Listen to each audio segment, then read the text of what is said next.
Hi guys, welcome back to our CA Interlaw presentation series. We are quickly going to see two answers in this question of two random students.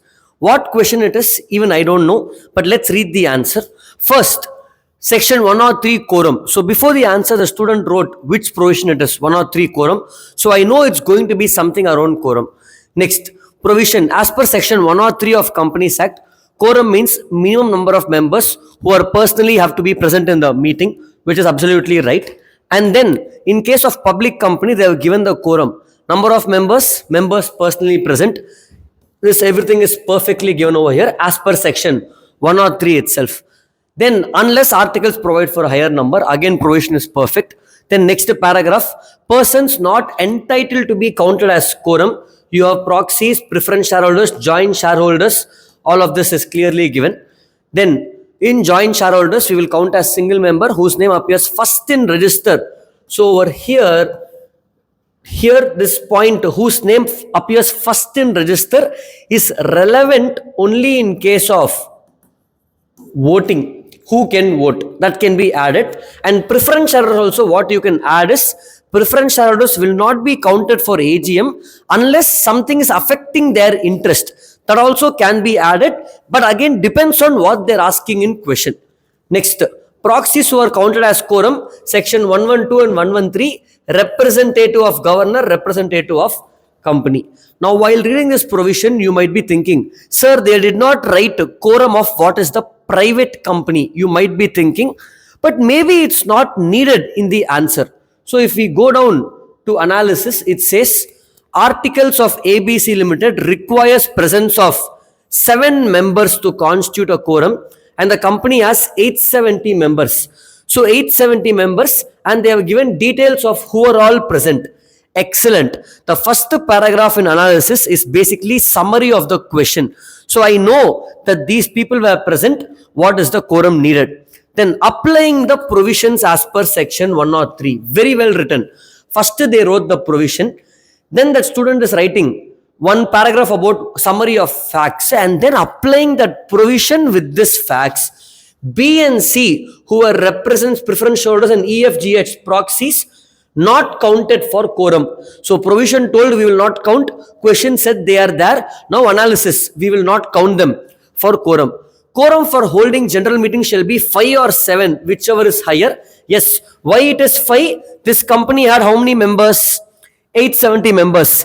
870 members means provision told up to 1,000, 5 members or AOA, whichever is higher. Provision explain this and then analysis says 5 or 7, whichever is higher. Therefore, only 3 members are present who are counted for quorum. It is conclusion. Who are those 3 members?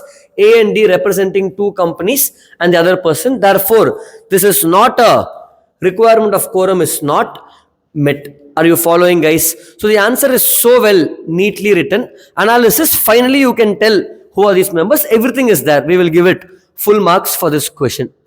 Next, let's take one more question and we will end this video on presentation. 128 section talks about books of accounts. Perfect. So I know this is coming from accounts of companies. Let's go and read. Facts. Sir, can I write facts on the top? Absolutely fine. Previous student wrote facts in analysis. This student is writing facts on top. Write it once. Top or inside the question. Don't write it twice.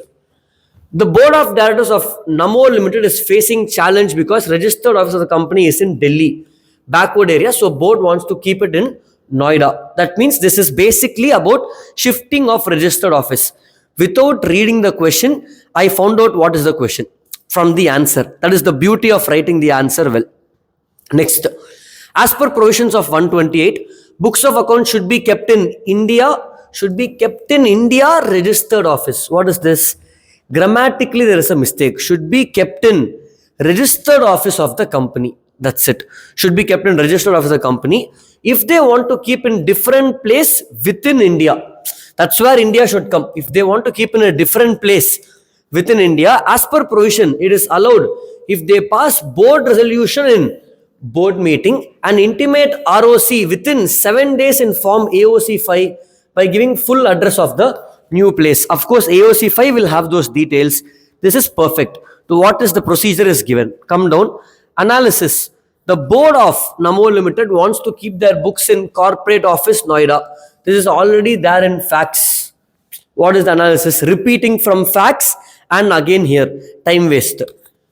For that, they need to pass board resolution in board meeting and intimate ROC within 7 days in new address. Perfect. They can change the books of, they can keep it over here. So conclusion is fine. If this comes in exam, this will be a 3-mark question only for the context over here. We can give it 2.5 out of 3. What they expect for is the full provision, which is there.